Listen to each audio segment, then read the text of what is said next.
There's a quiet migration happening right now. Thousands of Americans are selling everything and moving to cities most people can't even pronounce. But it's not about escaping taxes or chasing cheaper rent. It's something deeper. And once you see what they've discovered, you might never look at your own city the same way again. Meet Sarah Chun. 3 years ago, she was a 34-year-old product manager in Seattle pulling in $140,000 a year. Sounds great, right? Except she couldn't afford a house. Couldn't afford to stop. She described her life as running on a treadmill that kept speeding up. More work, same stress, zero progress toward anything that felt like a real life.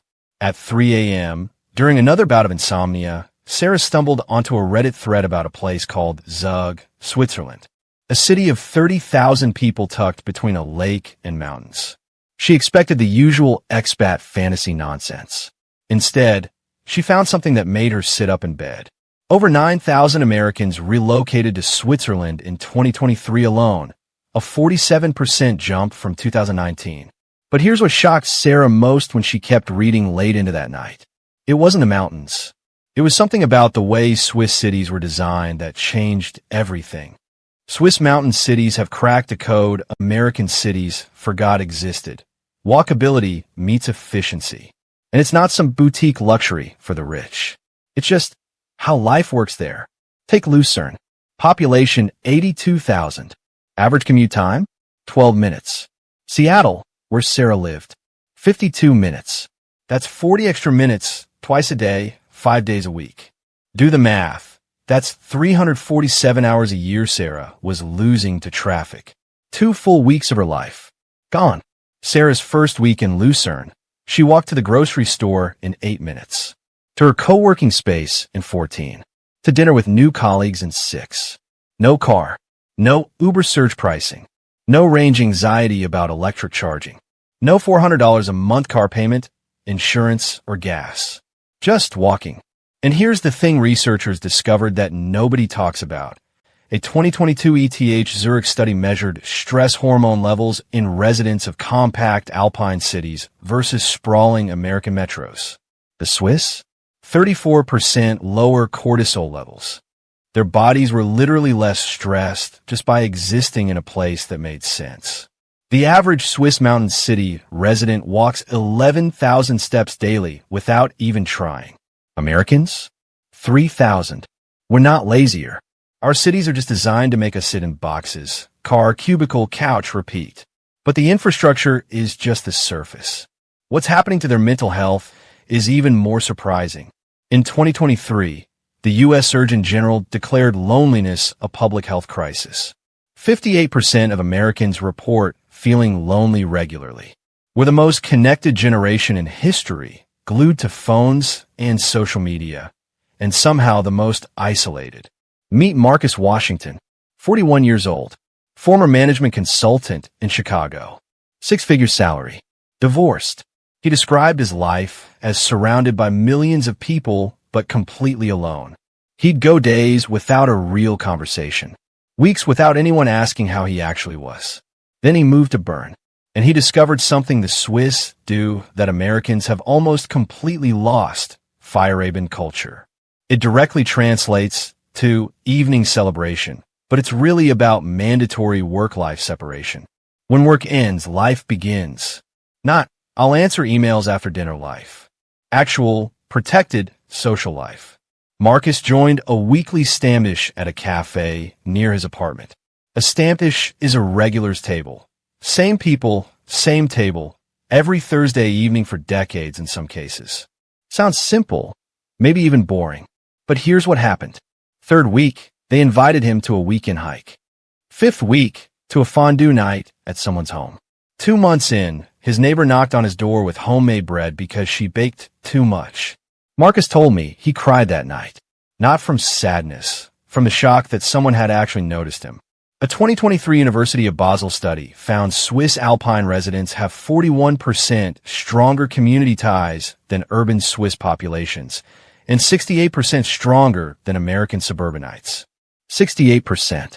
The researchers noted something crucial. Physical proximity plus ritual creates connection. Not apps. Not LinkedIn networking events. Just showing up to the same table every Thursday. But Americans aren't moving there for cheese and friendships alone. There's an economic equation that doesn't make sense until you see the full picture. Switzerland is one of the most expensive countries on earth. A coffee costs $7. A basic sandwich? $15. Rent in Zurich can hit $3,000 for a one-bedroom.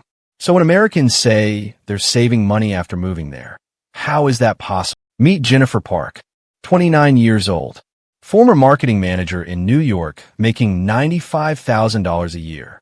She lived paycheck to paycheck. Let's break down her monthly costs in NYC. Rent for a studio in Brooklyn, $2,800. Student loan payment, $400.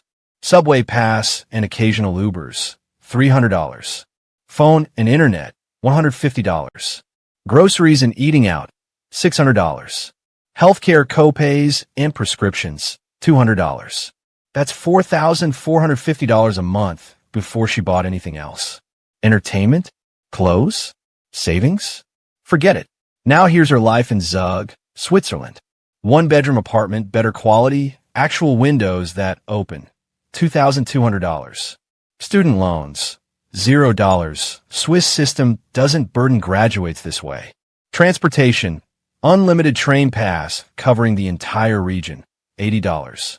Phone, $50. Groceries and eating out, $500. Mandatory health insurance, $350. Total, $3,180. But wait, she's spending less in one of Earth's most expensive countries? Here's the kicker. Her Swiss salary for essentially the same marketing role, $112,000 equivalent. Switzerland pays 30 to 40% higher wages for skilled professionals. A 2024 Credit Suisse cost of living analysis found that net purchasing power, what you can actually afford after expenses, is 23% higher in Swiss cities than major U.S. metros for professionals. Jennifer now saves $1,800 every month. She takes weekend trips to Italy. She's building an actual emergency fund for the first time in her adult life. But before you start Googling Swiss job boards, there's a hidden challenge Americans don't see coming. And it breaks about 40% of American expats within the first year. Swiss citizenship takes 10 to 12 years minimum. Some Americans never fully integrate, even after a decade. And the reason isn't what you'd think. Meet David Torres, 38, moved to Interlaken in 2021 with huge optimism. Lasted 18 months before moving back to Austin. He said the hardest part wasn't the language, though Swiss German is notoriously difficult. It wasn't the weather or the cost or the bureaucracy. It was the silence. Swiss politeness can feel like a wall you're not invited to climb. They're friendly, sure. They'll help you find the train platform or recommend a good bakery. But there's a difference between polite and open. David tried joining a hiking club. He was welcomed. People chatted with him on trails. But after hikes, the group would head to a specific pub for beers and inside jokes, and the invitation never quite materialized. He was there, but not there. A 2023 Swiss integration report found only 35% of American expats report feeling fully integrated after 5 years. 5 years. That's a long time to feel like a permanent guest. So why did Sarah stay and thrive while David left defeated? Sarah learned German intensively, 4 months of classes, then forcing herself to speak it daily even when people switched to English. David relied on English enclaves. Sarah joined her town's volunteer fire brigade, a deeply Swiss institution where locals bond through service. David stuck to international friend groups. Dr. Anna Muller, a University of Zurich migration researcher, told me, Americans who thrive treat it like adoption, not vacation. Those who struggle treat Switzerland like extended tourism with a work visa. The Swiss can sense the difference. It's possible to build a life there, but you have to be willing to die a little to your American identity, to be the one who doesn't get the joke for a while, to embrace discomfort as the price of entry. And then there's the wild card no one talks about. A single policy change that could slam the door shut for most Americans. Right now, Switzerland allows 8,500 non-EU skilled worker permits annually. That sounds like a lot until you realize the global demand. But that number is under intense political pressure. In 2024, the Swiss People's Party pushed a referendum to cut those permits by 30%.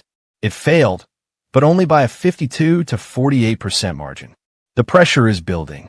Klaus Becker, an immigration attorney in Zurich, told me, "The window is open now, but Swiss voters are increasingly protective of their quality of life. This could change in 3 to 5 years. We're already seeing higher salary thresholds being discussed." Sarah, now 3 years in, just received permanent residency.